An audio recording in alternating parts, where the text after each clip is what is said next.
What's up mga ka-modern tips? Nandito na naman tayo sa ating bagong araw at syempre magre-repair naman tayo ng printer na L3110 na Epson. So ang issue pala nito guys ay nagbiblink lahat ng kulay. So green and saka yung pula. So ibig sabihin nito is may mga foreign objects sa loob, pero kung wala, ibig sabihin is itong sa mga gear niya is naalis itong hinahawakan ko ngayon. So naalis yan kaya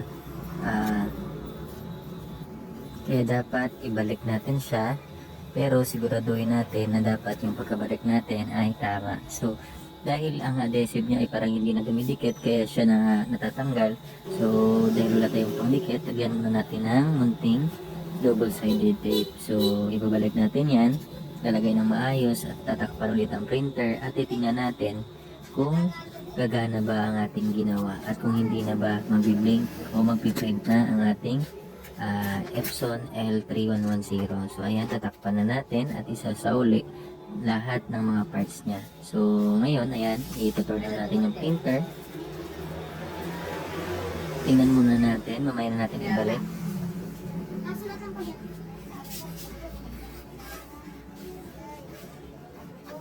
So ayan, medyo manipis na disc yan na may adhesive tape na kapag umiikot yung gear ay umiikot din yan. So ayan, kung na-notice ninyo, wala nang nakikitang blinking na orange light doon sa ink at saka sa ating paper. So ayan, nag-cleaning pa yan, nag-initialize pa dahil nag-blink pa. Antayin natin na mawala yung blink nya. Yan, pag nawala yung blink, ibig sabihin ready to print na tayo, and titest natin kung okay nga ba or makakapag-print pa tayo. So ayan, umiikot siya. Minsan kasi pag nagsiseparate siya sa gear, ibig sabihin hindi siya mababasa, hindi magtatama.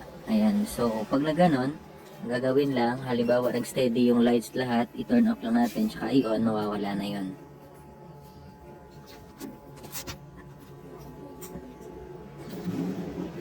So ayan, may flex cable kasi yan, nag-respond yan sa board natin or nagbibigay ng data sa board natin yung pag-ikot niya.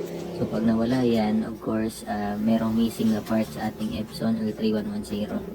So yan yung tingnan natin kapag wala kayong nakitang foreign objects dyan sa ating printer. At kung ganun pa rin yung error, nagbiblink pa rin lahat matapos nating linisin at wala naman tayong nakitang foreign object. So ngayon, nakita ninyo, hindi na nagbiblink yung power button natin. And syempre, ibig sabihin nyo nun ay okay na ang ating printer. I-try na natin, i-check natin uli. So ayan, so para mag-print ang nozzle check, ay steady lang natin yung ating stop button, tsaka i-open. Click ang power button at pag nag-ilaw na ay magpiprint na yan ang nozzle check.